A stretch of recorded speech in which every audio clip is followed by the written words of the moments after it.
আমি একজন ভালো উচ্চ ফ্যামিলির সন্তান। তো মনে করেন আমার বিয়ে হয়েছে ২ বছর। ২ বছর স্বামীর সংসার করছি। কিন্তু এখন দেখি না পারতেছি না। একটা মেয়ে কখন বিয়ে বসে যখন তার মনে করেন চাহিদা বা অন্যান্য কোনো দিক থাকে তখন একটা মেয়ের বিয়ে হয়।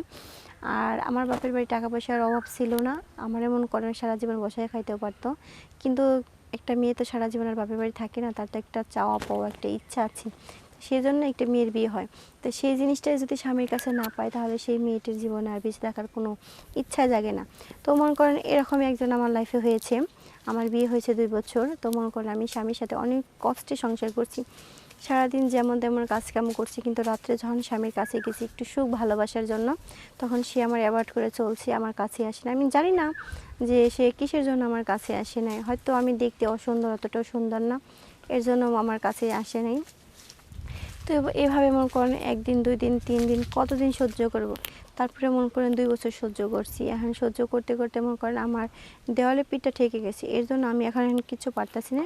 পরে আমার স্বামীকে আমি নিজে ডিভোর্স দিয়ে দিছি।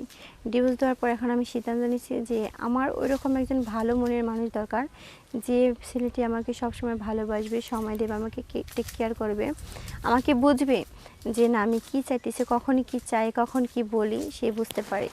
আচ্ছা, তো এখন আপনার নামটা কি? আমার নাম হচ্ছে দিশা। দিশা। আপনার গ্রামের বাড়ি কোথায়?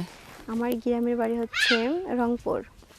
রংপুর? হ্যাঁ। আপনি যে রংপুর থেকে আমাদের এখানে আসছেন, তো আপনি মানে যোগাযোগটা কিভাবে করছিলেন আমাদের সঙ্গে? রংপুর আমার গ্রামের বাড়ি। তো ওখানে মনে করেন আমি ছিলাম। তো আমার এক ভাইয়া আছে, অনলাইনে কাজ করে। তো ভাইয়া বলতেছে কী ব্যাপার, তোমার খবর কী? পরে বললাম যে ভাইয়া এই সমস্যা, আমি তো এইভাবে আছি, তো আমার একজন দরকার, আমার এখন ওইরকম কাউকে পাচ্ছেন, তো আমি এখন কী বলি বলো। পরে সেই ভাইয়াটা বললো তুমি যে অনলাইনে আসো, অনলাইনে এসে যোগাযোগ করো, দেখবা তুমি নিশ্চয় একটা মনের মানুষ পেয়ে যাবে। আর যে তোমাকে সময় দিতে পারবে ওইরকম মানুষ তুমি চাবা, বলবা, দেখবা ইনশাল্লাহ তুমি পেয়ে যাবে। সেই জন্য আজকে আমার এই অনলাইনে আসা। আচ্ছা, আগে পরে কোনো কিছু হয়েছিল আপনার?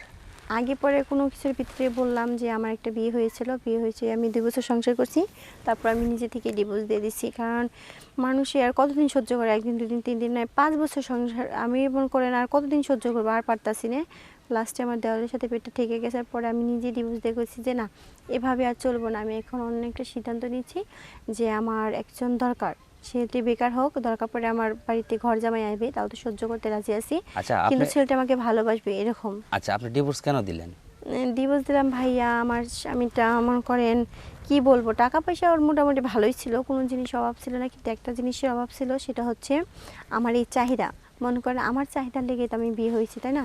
আমার চাহিদা যদি আমি পূরণ করতে না পারি তো ওরকম হাজবেন্ডের তো আমার দরকার নেই। আচ্ছা, আর ওইরকম তো হাজবেন্ডে মনে করেন আমি কতদিন সহ্য করবো? ২ আচ্ছা, মাস ৫ মাস, জি জি, তাহলে আর কতদিন সহ্য করবো? তারপরে আমি ওকে ২ বছর সংসার করছি, ওর লাগে সহ্য করছি, কিন্তু এখন দেখি না আমি পারতাছি না, এর লেগে আমি নিজে নিজে ওর কাছ থেকে সরে গেছি। আচ্ছা, এখন আপনার সাথে যোগাযোগ করলে কিভাবে করতে হবে? এখন আমার সাথে যদি যোগাযোগ করতে চান তাহলে আমার সম্পূর্ণ ভিডিওটা দেখবেন না টেনে, আর একটা লাইক করবেন, আর কোথা থেকে আমার ভিডিওগুলো দেখতেছেন নিশ্চয়ই কমেন্টে জানাবেন। আর দেখবেন একটা শেয়ার অপশন আছে, শেয়ার অপশন ৩ বার ক্লিক করবেন, ৩ বার ক্লিক করার পর দেখবেন আমার ইমো নাম্বার আসবে, আর ইমো নাম্বারে আমার সাথে কথা বলতে পারবেন। আচ্ছা, শুধু অডিও কল, ভিডিও কল দুটোই কথা বলবেন, আপনি যেটা মনে চায় সেটাই কথা বলতে পারবেন। রাতে না দিনে? রাতে বলতে যদি রাতে কথা বলেন তাহলে ভিডিও কলে কথা বলতে পারবেন, আর যদি দিনে কথা বলেন তাহলে অডিও কলে কথা বলতে পারবেন। ওকে, ধন্যবাদ আপু। ওকে, ধন্যবাদ ভাইয়া।